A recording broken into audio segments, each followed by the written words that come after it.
आज के कुछ साल पहले जो खौफ इराक और सीरिया में आईसिस का था, वही आज तालिबान का अफगानिस्तान में हो चुका है। तालिबान ने अब गजनी पर भी चढ़ाई कर दी है, कांधार पर रुक रुक कर हमले कर रहा है, जिलों के बाद अब शहरों पर भी कब्जे की तैयारी कर रहा है। सबसे बड़ी बात तो ये है कि तालिबान अपना रहा है लड़ाई का नया तरीका, आम लोगों के घरों को ठिकाना बनाकर हमले कर रहा है। तो ये बड़ी खबर निकल के आ रही, इस बीच जो निकल के आ रही वो ये है कि अब गजनी और कांधार पर चढ़ाई कर दिया है तालिबान ने, और जिसके बाद भारतीय सेनाओं को भी अलर्ट कर दिया गया है। जी हाँ, आपको बता दें, लगातार अफगानिस्तान में तालिबान ने दूर दराज के क्षेत्रों पर कब्जा करने के बाद प्रांतीय राजधानी बड़े शहरों को निशाना बनाना शुरू कर दिया है। तालिबानी आतंकियों ने ऐतिहासिक शहर गजनी की चारों ओर से घेर लिया है। शहर पर कब्जे को लेकर सुरक्षा बलों और आतंकियों के बीच भीषण संघर्ष चल रहा है। कांधार शहर में 110 किलोमीटर दूर सोरताक जिले पर भी कब्जा करने के बाद तालिबान ने गजनी पर कब्जे को लेकर लड़ाई तेज कर दी है। आपको बता दें कि तालिबान अब तक लगभग 80% अफगानिस्तान पर कब्जा कर चुका है, और इस समय तालिबान में बड़े पैमाने पर लड़ाके शामिल भी हो रहे हैं। लेकिन आप सोच रहे होंगे कि आखिर ये हथियार तालिबान के पास से आ कहाँ से रहा है। तो अब आपको बता दें कि सबसे ज़्यादा कई देश मदद सीधे इनडायरेक्टली तौर पर तालिबान का कई देश मदद कर रहे हैं, और इस वजह से तालिबान तेज़ी के साथ अपने लड़ाकों को बढ़ाकर पूरे अफगानिस्तान में कब्जा कर रहा है। अब तो कांधार शहर समेत लगभग 400 शहरों समेत लगभग 350 के करीब शहरों पर कब्जा कर चुका है। इस बीच तालिबान को लेकर अफगानिस्तान की सेनाएं भी भागती नजर आ रही हैं और दूसरे देशों में शरण ले रही हैं, क्योंकि आपको बता दें कि तालिबान का पहला टारगेट अफगानिस्तान की सेना है, अफगानिस्तान की सेना। लेकिन सबसे बड़ी बात, हम आपको इस मैप में ज़रा देखिए, इस मैप में जो हम आपको बता रहे हैं वो देखिए, भारत से सटे इलाके को और इस्लामाबाद पाकिस्तान को, और इसके साथ काबुल को देखिए। दरअसल आपको बता दें कि अफगानिस्तान, पाकिस्तान और भारत के बीच जो एक तरीके से बॉर्डर्स हैं, अब धीरे धीरे कश्मीर में अब आतंकी, पहले तो पाकिस्तान आतंकी सक्रिय हुआ करते थे, लेकिन अब अफगानिस्तान से तालिबानों की सक्रियता की वजह से अब भारत चिंतित है। दरअसल हमने आपको बताया कल ही कैसे पाकिस्तान के जो आतंकी लश्कर तैयबा समेत कई आतंकी संगठन पाकिस्तान के ही प्रांत में तालिबान के साथ एक तरीके से युद्धाभ्यास कर रहे हैं। जी हाँ, इसे आप युद्धाभ्यास कर सकते हैं या फिर आतंकियों की ट्रेनिंग कह सकते हैं, जो कि पाकिस्तान में ही तालिबान ले रहे हैं। ऐसे में अब आप समझ सकते हैं कि जितनी तेज़ी के साथ तालिबान अफगानिस्तान में कब्जा कर रहा है, आने वाले समय में ये भारत के लिए खतरे की घंटी इसलिए हो सकता है क्योंकि कई बड़े पैमाने पर तालिबानी जो हैं, तालिबानी आतंकी, वो पाकिस्तानी आतंकी के साथ मिलकर पाकिस्तान में ही ट्रेनिंग ले रहे हैं, जिस वजह से भारतीय सेनाएं भी हरकत में आ गई हैं। भारतीय सेनाओं को आदेश दे दिया गया है कि पाकिस्तान से सटे इलाकों में पूरी तरीके से सतर्कता बढ़ा दी जाए। इसके साथ ही सीमा पर तनाव को देखते हुए खास करके अतिरिक्त जवानों की तैनाती बढ़ा दी गई। सबसे ज़्यादा पाकिस्तान से सटे इलाकों में तैनाती को बढ़ा दिया गया है।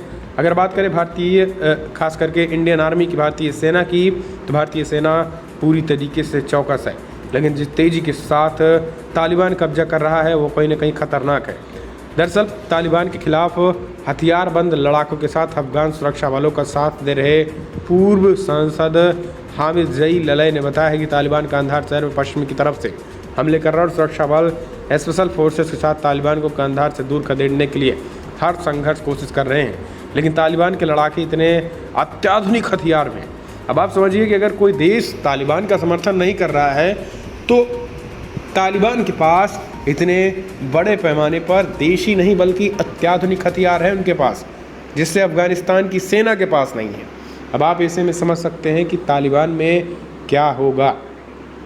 जिस तेज़ी के साथ तालिबान कब्जा कर रहा है अफगानिस्तान का, क्या होगा जब अफगानिस्तान के खिलाफ कई देशों ने तालिबान को अपना मोहरा बना लिया है, तो अब तालिबान पूरी तरीके से अफगानिस्तान पे तो कब्जा करेगा ही। हालांकि भारतीय सेनाएं पूरी तरीके से अलर्ट है, लेकिन सबसे बड़ी बात जो ये है, तालिबान को हराना जो सबसे बड़ी बात ये लग रहा है, क्योंकि तालिबान जो है अपनी लड़ाई अब अलग तरीके से लड़ रहा है। तालिबान आम लोगों को ठिकाना बना रहा है और फिर आम लोगों के घरों में ठिकाना बनाकर हमला कर रहा है, यानी आम लोगों के घरों पे पहले रहता है और फिर उस पूरी आबादी पर अटैक कर देता है, उस आबादी को अपने नियंत्रण में करता है और उसके बाद अगर जो अफ़गानिस्तान की सेनाएं तालिबान पर अटैक करने की कोशिश करती हैं तो अफ़गानिस्तान की सेनाओं पर अटैक करता है। अब आप समझिए जितनी तेज़ी के साथ सबसे बड़ा दुश्मन तालिबान का है तो वो अफ़गानिस्तान की सेना है। जनता जनार्दन अभी फ़िलहाल कईयों में माना जा रहा है कि वो हथियार नहीं उठाए हैं। कई जगहों पर सीधे सीधे अफ़गानिस्तान की जनता, यहाँ तक कि महिलाओं ने भी हथियार उठा लिए हैं, लेकिन कई जगहों पर अभी हथियार नहीं उठाए हैं। और कई जगहों पर हथियार उठाने की वजह से गंभीर खतरनाक स्थिति पैदा हो गई है। एक तरीके से गृह युद्ध जैसे हालात छिड़ चुके हैं।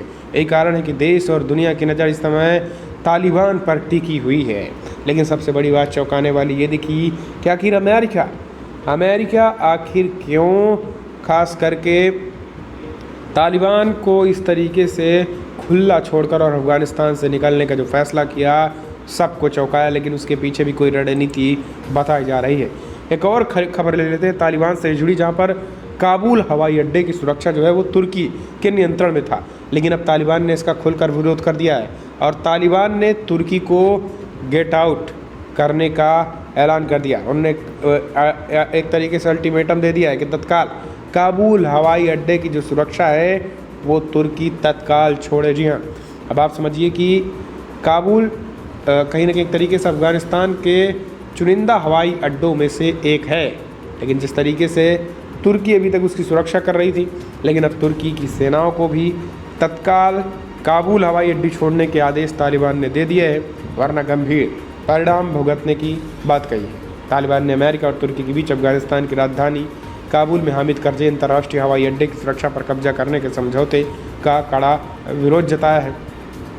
टोली न्यूज़ की रिपोर्ट के अनुसार तालिबान समूह के एक प्रवक्ता ने कहा है कि तालिबान अफ़गानिस्तान से अपनी वापसी के लिए निर्धारित समय सीमा के बाद किसी भी विदेशी सैनिकों की मौजूदगी के खिलाफ है। तालिबान के पूर्व कमांडर सैयद अकबर आगा ने कहा है कि अगर वे नाटो या फिर तुर्की या किसी अन्य देशों के ढांचे के भीतर रहते हैं तो यह अफ़गानिस्तान के लोगों और तालिबान दोनों के लिए स्वीकार्य नहीं होगा। अमेरिका और उत्तरी अटलांटिका संधि संगठन नाटो बलों को 31 अगस्त तक पूर्ण वापसी की उम्मीद है। तुर्की के राष्ट्रपति रेशप तैयब अर्दोगान ने कहा है कि काबुल हवाई अड्डे की सुरक्षा एक समझौते पर सहमति हुई है। तुर्की के राष्ट्रपति ने शनिवार को इस समझौते की घोषणा की थी। अफगान सरकार ने इस कदम का स्वागत किया है। रक्षा मंत्रालय के प्रवक्ता रुहुल्लाह अहमद करजई ने कहा है कि हम हवाई अड्डों के नियंत्रण की क्षमता और प्रबंधन को मजबूत करने में उनके सहयोग के मित्र को देशों का स्वागत करेंगे। ये समझौता अफगानिस्तान में चरम हिंसा के बीच किया गया है, लेकिन अब आपको बता दें कि तुर्की से भी सीधा तालिबान भिड़ता नजर आ रहा है। तुर्की को भी चेतावनी दे दी है कि नाटो देश अगर 31 अगस्त तक जा रहे हैं तो फिर उसके बाद किसी भी विदेशी सेना को बर्दाश्त नहीं किया जाएगा, जो अपने आप में बेहद बड़ी खबर है। और अगर ऐसा हो रहा है तब आप समझिए कि चीन पर और ख़ास करके तमाम दुनिया भर के उन देशों के लिए चुनौती हो चुकी है। तो दोस्तों फिलहाल इस वीडियो में इतना ही, लेकिन अगर आप भी मानते हैं कि इंडियन आर्मी हर चीज़ से निपटने के लिए तैयार, तत्पर, पराक्रम पर गर्व है तो इस वीडियो को लाइक करके अपना समर्थन दर्ज